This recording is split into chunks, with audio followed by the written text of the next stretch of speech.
एक वक्त की बात है, सुल्तान नगर गांव में 3 ठगबाज भाई रहते थे जो आए गए लोगों को बातों में फंसाकर उनसे पैसे बटोरते थे और भोले भाले लोग भी उनकी बातों में आ जाते थे। अब देख लो, अगर तुमने मेरे सवाल का जवाब गलत दिया तो तुम मुझे 1000 रुपए दोगे और अगर सही दिया तो मैं तुम्हें 2000 रुपए दूंगा। अब तैयार हो जाओ मेरे सवाल के लिए। फिर वो उससे ऐसा उल्टा पुल्टा सवाल पूछता है जिसका उसे जवाब ही नहीं आता।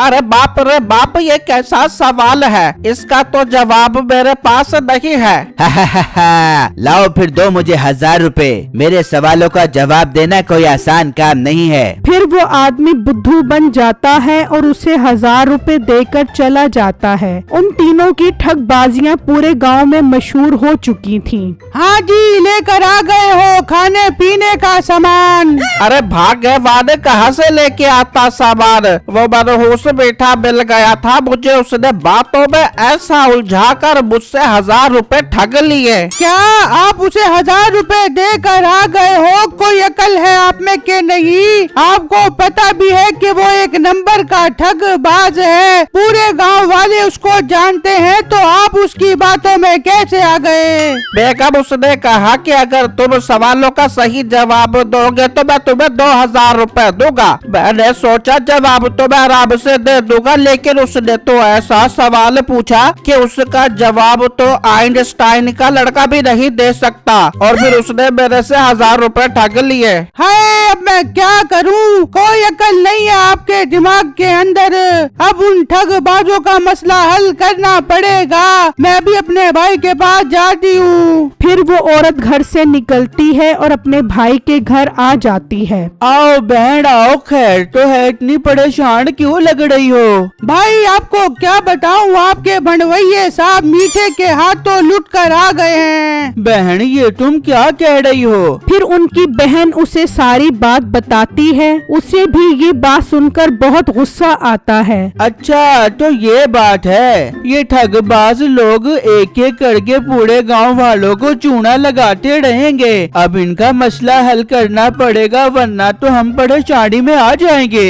बेटा, उनसे पंगा लेने की कोई जरूरत नहीं है, तुम बस उनसे दूर दूर रहो, यही इस मसले का हल है मेरे बेटे। नहीं अम्मी जान, मैं नहीं चाहता कि गांव के मासूम लोग इनकी बातों में आकर लुटते रहें। अब तो इनका मसला हल करना पड़ेगा। फिर बिट्टू उन तीनों ठगबाज भाइयों के पास जाने के लिए निकल जाता है और जब वो वहाँ पहुँचता है, आया आया शिकार आया, ये तो बहुत अमीर लग रहा है, इसे लूटने का मजा आ जाएगा। भाई जान, क्या आप मुझे बता सकते हो कि शहर जाने का रास्ता कहाँ पर है? जी जी मेरे भाई, मैं आपको बता सकता हूँ, लेकिन उसके लिए आपको मेरे एक सवाल का जवाब देना पड़ेगा। अरे भाई, सवालों का जवाब देने में तो मैं बहुत एक्सपर्ट हूँ, पूछो क्या सवाल पूछने हैं आपने? भाई जान, मेरे सवाल पूछने का तरीका थोड़ा अलग है। अगर आप मेरे सवाल का सही जवाब दोगे तो मैं आपको 2000 रुपए दूंगा, और अगर गलत जवाब दोगे तो आप मुझे 1000 रुपए दोगे। अरे भाई, ये तो बहुत अच्छी शर्त है, पूछो क्या सवाल है आपका? मैं 2000 रुपए कमाने के लिए बेटा वो अपने हाथों में रखने के लिए। मुझे ये बताओ कि पहले इस दुनिया में मुर्गी आई है या अंडा?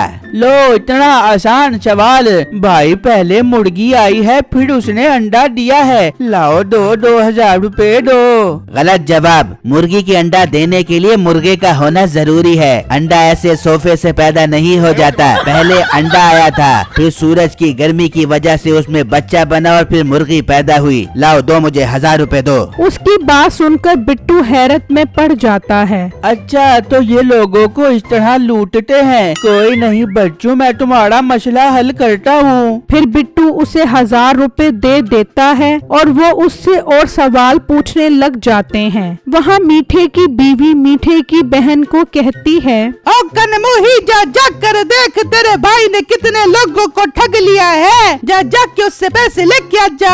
नसीबा भाभी, मैं तो कुएं से पानी भरने जा रही हूँ। पानी बाद में भर बेबियो, पहले जाके मीठे से पैसे लेके आ जा। फिर उसकी बहन निकलती है और वहाँ वो तीनों बिट्टू को काफी ठग चुके होते हैं। लो भाई जान, आप तो बहुत मुश्किल सवाल पूछते हैं, मैं तो एक सवाल का जवाब भी नहीं दे सका। अच्छा, मैं अब आपसे एक सवाल पूछता हूँ। अगर आपने कहा झूठ तो आप मुझे 5,000 रुपए दोगे, और अगर सच कहा तो मैं आपको 1,000 रुपए दूंगा। अरे वाह वाह वाह, इतना आसान सवाल। मैं कोई पागल हूँ जो झूठ कहकर 5,000 रुपए दे दूं? मैं सच ही कहूँगा। इतने में मीठे की बहन सामने से आ रही होती है। भाई, जो सामने से लड़की आ रही है वो मेरी बीवी है, बताओ सच है या झूठ? मीठा उसका सवाल सुनकर चौंक जाता है। अरे ये तो इस मोटे ने अपने दिमाग की बत्ती जलाकर मेरे दिमाग की बत्ती गुल कर दी है। अरे भाई, हम तीनों भी मशवरा करके तुम्हें जवाब देते हैं। भाई जान जल्दी करो, मेरे पास टाइम थोड़ा है, फिर मैंने घर जाना और घर जाकर रोटियां पकानी है अपने चूल्हे के ऊपर। फिर वो तीनों मशवरा करने लग जाते हैं। भाई, इसने तो बहुत गलत सवाल पूछ लिया है। अगर हमने सच कह दिया तो ये हमारी बहन को ले जाएगा, और अगर हमने झूठ कहा तो वो हमसे 5,000 रुपए ले जाएगा। छोटे, मीठा नाम है मेरा, मैंने कोई कच्ची गोलियां नहीं खेली। हम अपनी बहन को इसके साथ भेज देते हैं। चलो इसी बहाने 1,000 रुपए तो आ जाएंगे ना, फिर रात में जाकर अपनी बहन को ले आएंगे। भाई, क्या कमाल की बात की है आपने, आई लव यू। फिर वो अपनी बहन को समझा देते हैं। जी भाई, आपने जो सवाल पूछा है वो सच है, ये आपकी बीवी है, इसे अपने साथ ले जाओ। फिर बिट्टू उन्हें 1,000 रुपए देकर उनकी बहन को अपने साथ ले जाता है और उसे घर लाकर एक कमरे में बंद कर देता है। ये आपने मुझे बंद क्यों कर दिया है?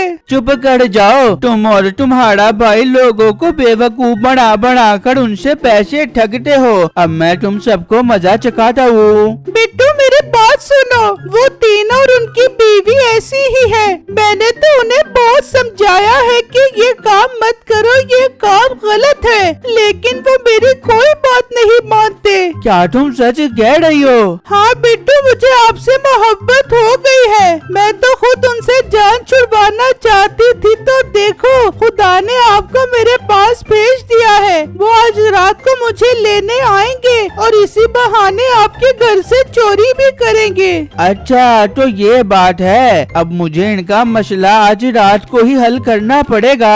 फिर बिट्टू रात होते ही अपने घर के बाहर नकली सोने की ईंट लेकर बैठ जाता है और उनके आने का इंतजार करने लगता है। तो कुछ देर में ही वो तीनों आ जाते हैं और सोने की नकली ईंट देखकर हैरान रह जाते हैं। अरे वाह भाई, आप तो बहुत अमीर हो, आपके पास तो सोने की ईंट है। बस भाई साहब, ये तो आपकी बहन की मेहरबानी से आई है। क्या मतलब? मेरी बहन की मेहरबानी कैसे आ गई? अरे भाई, आपकी बहन साथ नदी के किनारे गई थी, वहीं से ये सोने की ईंट लेकर आई है। अब वो दोबारा सोने की ईंट लेने के लिए गई है, बता रही थी कि वहाँ पर बहुत सारी सोने की ईंटें हैं। अरे यार, हमारी बहन कितनी छुपे रुस्तम निकली, जो हमें कानों कान भी खबर नहीं होने दी। मेरे प्यारे भाई, आप हमें भी उस दरिया पर ले चलो। 50,000 रुपए लगेंगे, फिर लेकर जाऊंगा।